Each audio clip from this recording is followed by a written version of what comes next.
Student, अक्सर हम लोग जब व्याकरण की बात करते हैं तो हमें सबसे ज़्यादा कठिनाई व्याकरण यानी कि लैंग्वेज में तब आती है जब हमें किसी शब्द का अर्थ नहीं पता होता है और हमसे ये कह दिया जाता है कि वाक्य निर्माण करें, है ना। तो जब हमें किसी शब्द का अर्थ ही नहीं पता है तो हम उसको वाक्य में कैसे प्रयोग कर सकते हैं। तो सबसे आसान तरीका क्या होता है कि हमें उस शब्द का पहले अर्थ जानना चाहिए, इसीलिए डिक्शनरी का प्रयोग होता है। इसी तरह से जो हिंदी के शब्दकोश है उसमें भी यानी कि जो डिक्शनरी है उसमें भी आपको बहुत सारे अर्थ मिल जाएंगे कठिन शब्दों के। लेकिन कठिन शब्द को प्रयोग करने के लिए टीचर्स या फिर हमारे बड़े क्यों कहते हैं, क्योंकि उससे हमारी जो लैंग्वेज है वो बहुत ही सुंदर होती है और उसमें बहुत ही निखार आता है। तो जब हम लैंग्वेज में कठिन शब्दों को वाक्यों में प्रयोग करते हैं तो उसकी सुंदरता और ज़्यादा बढ़ जाती है। आज हम यहाँ पे कठिन शब्द, उसके अर्थ और कैसे उसको वाक्य में प्रयोग करना है, छोटे छोटे आसान वाक्य में हम उसको आज ट्राई करेंगे। उसके बाद जब हमें ये पूरी तरह से हम इससे मतलब जानकार हो जाएंगे कि हाँ अब हम इस शब्द को और अच्छे वाक्य में प्रयोग कर सकते हैं, तब हम उसको अन्य वाक्यों में प्रयोग करना सीखेंगे। तो आज पहले हम क्या करते हैं, इसका बेस बनाते हैं यानी कि इसकी पृष्ठभूमि, इसकी जो जैसे जब घर बनाते हैं तो क्या होता है, सबसे पहले हम घर बनाने के लिए उसकी नींव मजबूत करते हैं ना। तो आज हम पहले नींव मजबूत करने का काम करते हैं, यानी कि हम पहले आसान शब्दों में अर्थ समझेंगे और अर्थ के बाद आसान शब्दों में वाक्य निर्माण करेंगे। ओके, पहला शब्द देखिए। पहला शब्द है उत्थान। उत्थान यानी कि उन्नति। उन्नति यानी कि आगे बढ़ना। तो इसका आसान शब्द क्या होगा, देश का उत्थान ही सबका उत्थान है। मतलब अगर देश आगे बढ़ेगा तो जाहिर सी बात है कि हम सब भी आगे बढ़ेंगे, यानी कि हमारा भी उत्थान होगा, हम भी ऊंचाइयों को छुएंगे। तो इसका आसान वाक्य क्या होगा, उन्नति अर्थ हुआ और इसका शब्द क्या है, उत्थान। तो इसका आसान वाक्य क्या हुआ, देश का उत्थान ही सबका उत्थान है। नेक्स्ट देखिए, उपवन। उपवन मीन्स बगीचा। बगीचा सब जानते हैं ना। तो यहाँ पे इसका आसान वाक्य क्या बनेगा कि हरे भरे उपवन में रंग बिरंगे फूल खिले हैं। मतलब एक हरा भरा उपवन है, हरियाली से भरा हुआ उपवन अर्थात बगीचा है जिसमें अलग अलग रंग के फूल खिले हुए हैं। नेक्स्ट देखिए, कांति। कांति का मतलब क्या होता है, चमक।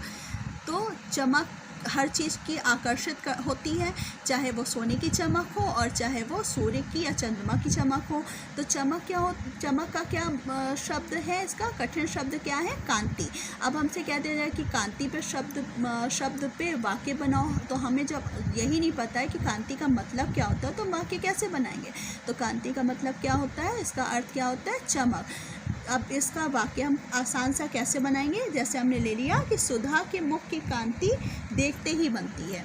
मतलब सुधा, सुधा क्या है, एक लड़की का नाम भी है, सुधा मीन्स अमृत भी होता है। तो यहाँ पे हम सुधा का प्रयोग किसके लिए कर रहे हैं, लड़की के लिए। तो एक लड़की है सुधा जिसके मुख यानी कि चेहरे की जो कांति है वो क्या है, देखते ही बनती है। मतलब उसके चेहरे पे इतना ग्लो है कि जिसको देखते ही रह जाओ। नेक्स्ट देखिए, क्रांति। अब कांति मीन्स चमक हुआ और यहाँ पे क्या है, क्रांति, यानी कि जब कांति के नीचे रा लग जाएगा, आधा रा, तो बन जाएगा क्रांति। अब क्रांति को क्या इसका अर्थ होता है, क्रांति मीन्स होता है आंदोलन। जब जैसे कि जो आंदोलन होता है, जो जब हम कोई भी चीज़ आरंभ करते हैं और उसके लिए क्या होता है कि हमें क्रांति की आवश्यकता पड़ती है। तो अब ये इसका आसान वाक्य क्या होगा, हमारे देशवासियों ने क्रांति में अपनी आहुति दी। मतलब जो हमारे देशवासी थे, बहुत सारे ऐसे देशवासी हैं जिन्होंने भारत को आज़ाद कराने के लिए उनकी आंदोलन में यानी कि क्रांति में अपनी आहुति दी। आहुति मीन्स अपनी जान गंवाई। नेक्स्ट, कर। कर मीन्स होता है हाथ या टैक्स। अब कर मीन्स यहाँ पे ये नहीं है कि करना, यहाँ पे कर का मतलब क्या है, हाथ या टैक्स। तो टैक्स हम पे करते हैं, हाथ हमारे पास नहीं है। तो अब इसका वाक्य क्या बनेगा, हर एक व्यक्ति को कर यानी कि टैक्स देना चाहिए। हमें सरकार को हर महीने अपनी आमदनी से जो हमारा टैक्स बनता है यानी कि कर बनता है उसे ज़रूर देना चाहिए। उसके बाद देखिए 6 नंबर पे कुबेर। कुबेर सबको पता है, बहुत सारे लोग ये वाक्य भी यूज़ करते हैं कि अरे इसके पास तो कुबेर का खजाना है। तो अब कुबेर का मतलब क्या होता है? अब हमने कह दिया इसके पास कुबेर का खजाना है, अब हमने ये सोच लिया कि हाँ कोई कुबेर होगा, उसके पास खजाना रखा होगा। तो कुबेर का मतलब होता है धन का देवता, ऐसा देवता जिसके पास बहुत सारा धन हो यानी कि रुपए पैसे हो। तो पुराणों में कुबेर की कथा का उल्लेख है, मतलब जो हमारे पुराण हैं उनमें कुबेर की कथा कही गई है। नेक्स्ट क्लेश, नॉट अ कलेश, क्लेश कष्ट यानी कि कष्ट सहना। जैसे कि हमें जब चोट लग जाती है तो हमें कष्ट होता है, इसी को ही क्या कहते हैं? क्लेश। आगे देखिए इसका वाक्य, भारतीय सैनिकों की मृत्यु का समाचार सुनकर बहुत क्लेश हुआ। जो हमारे भारतीय सैनिक हैं, जब उनकी हम मृत्यु का समाचार सुनते हैं, क्योंकि वो हमारे लिए अपनी शहादत देते हैं, तो जब हम उनकी मृत्यु वगैरह का समाचार सुनते हैं तो हमें क्या होता है? बहुत कष्ट होता है, अर्थात क्या होता है? क्लेश होता है, मन ग्लानि से भर जाता है। नेक्स्ट है कुलीन। कुलीन का अर्थ होता है अच्छे कुल का। अब कुलीन, कुल प्लस लीन, इसमें 2 शब्द एक साथ प्रयोग हुए हैं और ये एक शब्द बना है अर्थात कुलीन। कुलीन का अर्थ होता है अच्छे कुल का यानी कि अच्छे परिवार का। उसका जन्म कुलीन परिवार में हुआ है, मतलब कोई भी व्यक्ति है, यहाँ पे कोई नाम मैंने नहीं दिया है, कोई पर्टिकुलर व्यक्ति का नाम नहीं दिया है, यहाँ पे मैंने सर्वनाम का प्रयोग किया है। तो इसका यहाँ पे क्या है कि कोई एक ऐसा व्यक्ति है जिसका जन्म कुलीन परिवार में हुआ है यानी कि अच्छे परिवार में हुआ है।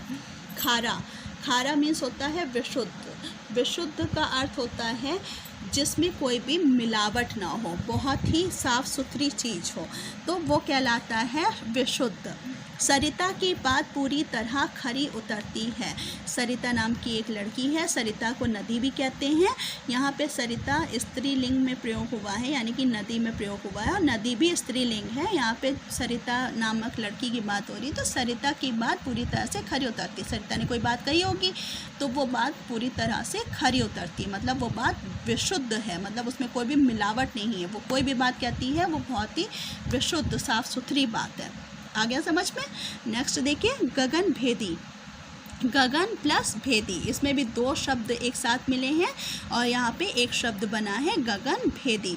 तो गगन मीन्स होता है आकाश और भेदी मीन्स होता है आकाश को भेदने वाला या आकाश को चीरने वाला।